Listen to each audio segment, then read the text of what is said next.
मेरा नाम शिव गोपाल मिश्रा है। मैं ऑल इंडिया रेलवे फेडरेशन का महामंत्री हूँ। यहाँ पे निजीकरण और निगमीकरण का सवाल है। ये सवाल ऐसा सवाल है जो मैं समझता हूँ कि आज के दिन में सबसे ज़्यादा पर्टिनेंट है।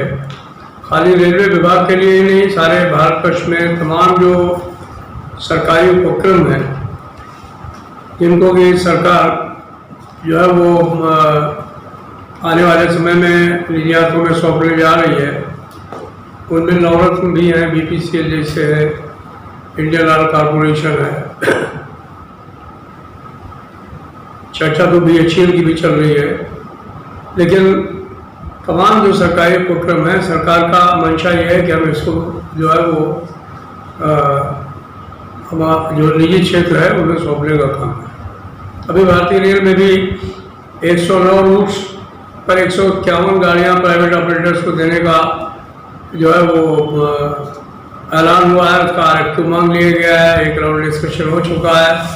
अभी आने वाले हफ्ते में जो है वो इसी हफ्ते में फिर जो है वो उस पर बात होने का चांस है और उसके बाद में नवंबर तक जो है वो गाड़ियों के रूट्स को जो है वो जो लोग लेना चाहेंगे उनको देने की बातचीत चल रही है, बशर्ते कि वो ये अपनी जो है वो ट्रेनें लाएंगे और उनको चलाने का काम करेंगे। उनकी क्षमता का आकलन जो है वो रेल मंत्रालय करने का काम करेगा, ऐसा वो लोग बोल रहे हैं।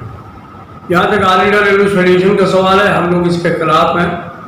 हमने बोर्ड को इस इशू पर बातचीत की है। हमने माननीय मंत्री जी ने संगोष्ठी बुलाई थी, वहाँ पर भी ये बात कही थी कि ये बिल्कुल ठीक नहीं है। देश में जब हम एक दिन में समूची ऑस्ट्रेलिया और न्यूजीलैंड की आबादी को पूरब से पश्चिम और उत्तर से दक्षिण पहुँचा देते हैं, हम ऑलरेडी जो है 22,000 गाड़ियाँ चला रहे हैं प्रतिदिन, तो 150 गाड़ियाँ और चला लेंगे। वो कहते हैं इसमें मॉडर्नाइज्ड कोच होंगे, हम कहते हैं कि आप वंदे भारत में जो कोच लगे हुए हैं T18 में, आप वो कोच बनवा लीजिए, तो वो सस्ते भी बनेंगे, बाहर से जो आएंगे महंगे बनेंगे। और जब आप इसको निजी हाथों में देने की बात करेंगे तो वो किराया लोग ज़्यादा लेंगे, इसमें शोषण जो है वो उपभोक्ता का भी होने वाला है। तो इन्हीं सब बातों को लेकर के ऑल इंडिया रेलवे फेडरेशन ने पहल की है और 9 अगस्त को ये दिन कुछ इंडिया मूवमेंट डे होता है, जो भारत छोड़ो।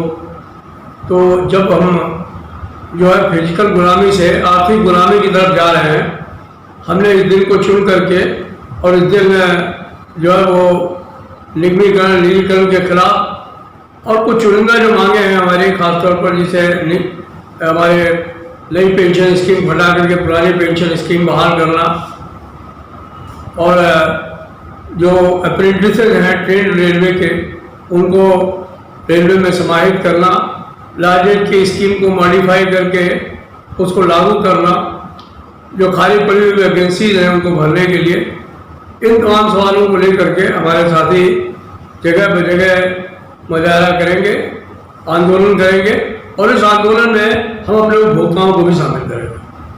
तो ये तो एक वो पहला है जिसमें कि जन आंदोलन की शक्ल लेने का काम जो है वो ऑल इंडिया रेलवे फेडरेशन और उसके रिलेटेड यूनियंस कर रहे हैं।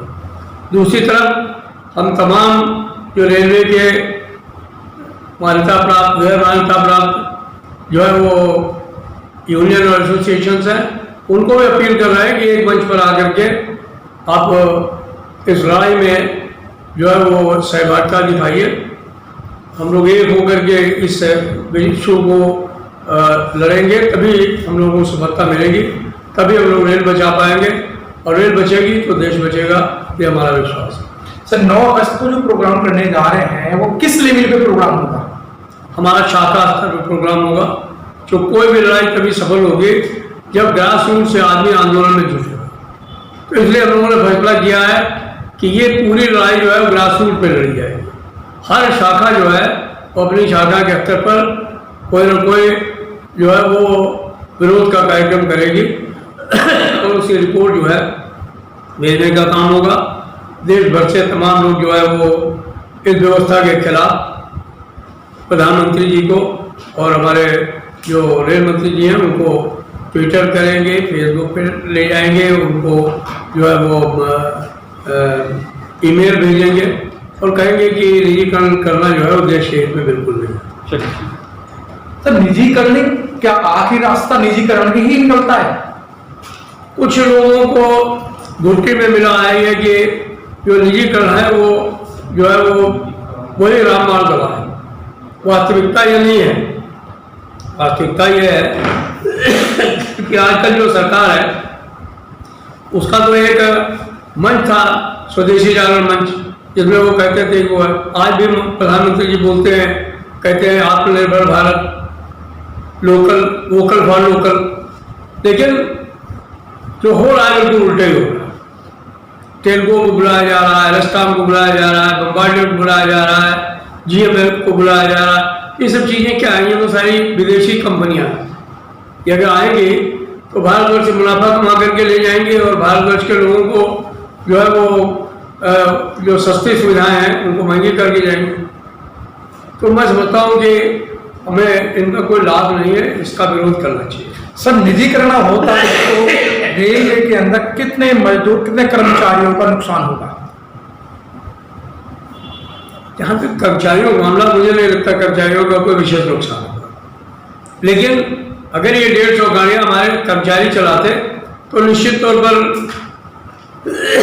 इन 150 गाड़ियों को चलाने में कम से कम 2-3 हज़ार लोग जो है वो और नौकरी पर आते और इनमें तमाम ज़्यादा नहीं तो कम से कम 4-5 लोगों का प्रमोशन भी होता जी। लेकिन जो सबसे बड़ा नुकसान होगा इसका वो देश की जनता को होगा, क्योंकि अभी देश की जनता को सस्ती और सुलभ सेवाएं मिल रही हैं।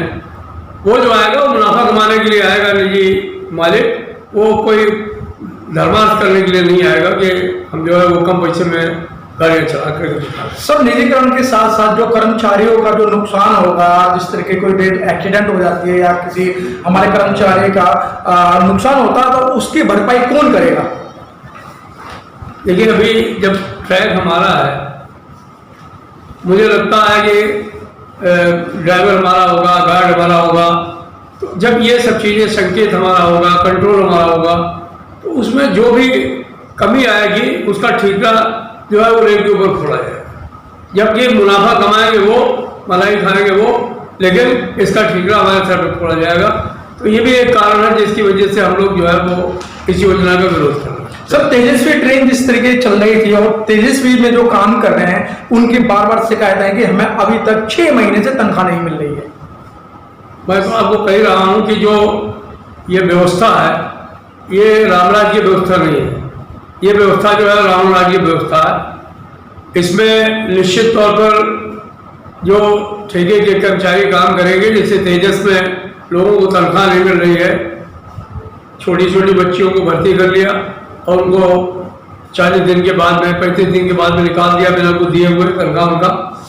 तो वही स्थिति आने वाली होगी। ना कोई काम के घंटे होंगे, ना उनके लिए कोई जो है वो तनख्वाह जो है होगी, ना उनके लिए कोई जो है बीमा होगा, ना उनके लिए कोई सोशल सिक्योरिटी होगी। ये शोषण की आधारशिला पर जो है वो एक तरीके से निजीकरण का जो है वो रखा जाएगा। हम इसका भी विरोध करेंगे। हमने फैसला किया है नागर रेलवेज यूनियन ने कि आने वाले समय में हम इन तमाम लोगों को यूनियन में शामिल करेंगे और इनकी लड़ाई को भी नागर रेलवेज यूनियन लड़ेगी, ऑल इंडिया रेलवे फेडरेशन लड़ेगा। लेकिन अगर ये नहीं रुका तो बहुत देर हो जाएगी और इससे तमाम लोगों का बहुत नुकसान। सर आपको लोगों करोड़ों लोग देख रहे हैं, सर आप क्या अपील करना चाहते हैं रेलवे कर्मचारी? हम यही अपील करना चाहते हैं रेल कर्मचारियों से कि ये वक्त बंटने का नहीं है, ये वक्त एकता का है। हम लोग सब एक प्लेटफॉर्म पर आए, एक साथ जुड़े और जुड़ करके ये जो भारत सरकार की कुटिल नीति है निजीकरण की, इसका डटकर मुकाबला करें, रेल को बचाएं और रेल को अपने लिए नहीं बचाएं, रेल को देश के लिए बचाने का। बहुत बहुत धन्यवाद sir. Press the bell icon on the YouTube app and never miss another update.